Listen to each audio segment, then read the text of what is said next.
Kusoo dhawaada fiidiyogan oo aan kaga hadli doono qaabka la isugu diiwaangeliyo Hayatin Academy oo marka course looga gato. Ugu horreyn waxaan imanayaa markaa sign in oo halkan ku taala ama marka ugu horeysa istaado course ka iibso add card aad tiraahdo wuxuu ku weydiinayaa inaad isdiiwaangeliso kadib waxaad leedahay markaa register now kadib markaa wuxuu ku weydiinayaa information-kan marka waxaad gelinaysaa magacaaga ugu horeeya tusaale cali baan gelinayaa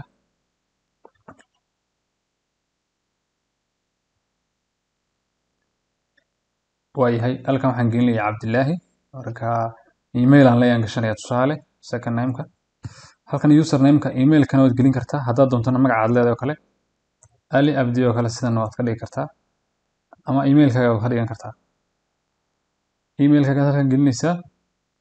kadibna markaa waxaad samaynaysaa password-ka ayaad samaysanaysaa waxaanad hubisaa password-kan in aad 2 jeer halkan geliso oo isku mid yahay marka password aanad ilaaweyn oo adag oo aan laga jabsan karin ayaad gelinaysaa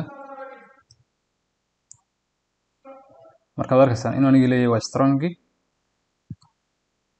hadda waxaad arkaysaa inuu tig saaray markaa caddaynaysaa tigtaasi in passwordku isku mid yahay ayaa caddaynaysaa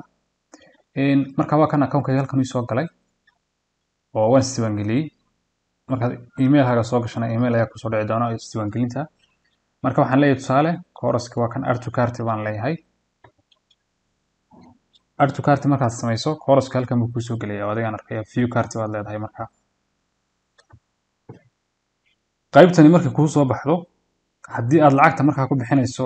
Bible oo kale qaybtan baad taabanaysaa oo aad Bible ku hayso inta ugu badan dadku Bible-ka ma wada isticmaalaan waxaad leedahay markaa proceed check out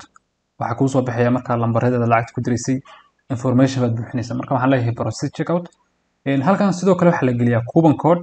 oo akaademiyadu waxay bixisaa ardayda tusaale oo kale faraha badan ee ku xidhan inta ugu badan koorsooyinka gata inay qiimo dhibis samayso course-ka marka halkan buu gelinayaa coupon code wax la yiraahdo marka course kastu uu gadanayo qiimo dhibistaas uu helaya marka haddii aad course 3 course ugu yaraan aad kiibsato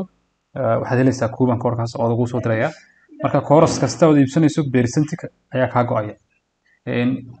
waxaan leenahay marka proceed check out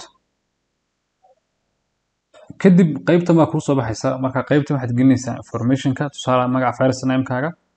magacaagii baad gelinaysaa halkan waxaad gelinaysaa magacaagii labaad address-ka meeshaad joogto markaas Soomaaliya haddaad joogto street address waxa weeye magaalada joogto tusaale kale xaafadda aad joogto kale hodan oo kale ama hawlwadaag ama waxa weeye jigjiga yar ama waxa weeye xaafaddaad joogto waxaa kuu soo baxaysa tusaale kale city magaalada joogto haddaad hargeysa joogto hargeysaad qoraysaa haddaad muqdisho joogto muqdishoad qoraysaa haddaad joogto burcaad qoraysaa boorama haddaad joogto garowe haddaad joogto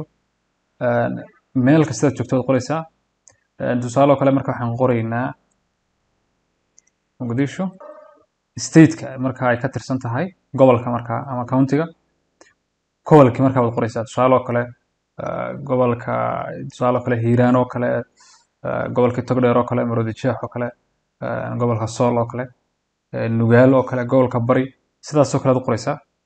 xumaan gelinayaa laakiin waa muhiim xogtaada dhabta inaad geliso wadanku sib koor male marka halkan waxaad leedahay nan waxaa sidoo kale muhiima telephone number-kaaga waliba kaad WhatsApp ku isticmaasho in aad halkan geliso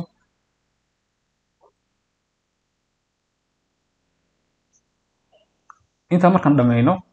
halkan waxaa kuu soo baxaya marka qaabka lacagta soo diraysay haddii aad e-dahab isticmaalayso lambarkaas aad ku soo diraysaa waxaa kuu soo baxaya magacaas ku soo baxaya haddii aad tusaale kale Premier Bank isticmaalayso account-kaas ku soo baxaya magacaasana ku qoran Premier Wallet oo kale magacaas ku qoran tusaale kale marka haddaad isticmaalayso xawaalada e-dahab oo kale waad isticmaali kartaa lambarkan baad ku soo diraysaa isagana e-biro kale haddaad isticmaasho aad jigjiga ama Ethiopia meel kamid aad joogto waxaad ku soo diraysaa lambarka magacaas leh bangiyada Ethiopia qaar kamid haddaad isticmaasho tusaale kale Kubanka kan waxaad isticmaalaysaa account number-kaas aad isticmaalaysaa wixii information markaa waxaad nagala soo xiriiraysaa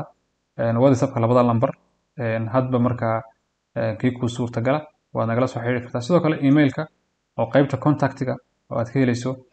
contact-aas halkan ku qoran tahay waad nagala soo xiriiri kartaa marka intaas samayso marka mid ka mid ah accountadaas ayuunbaad lacagta kusoo diraysaa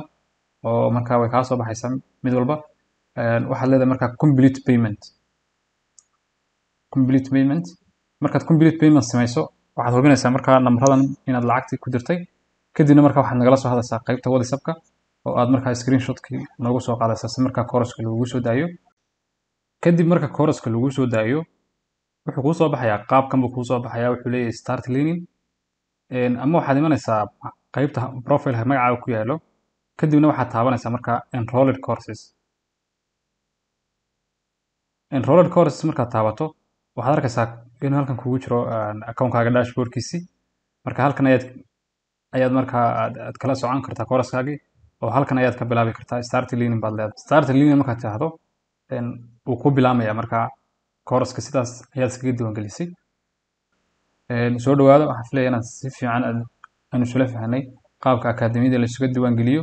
iyo qaabka markaa kooras looga dalbado. sidoo kale waxaa kusoo gelaya message-kan ah in aad akaademiyada kusoo biirtay iyo sidoo kale in aad markaa kooras aad ka dalbatay.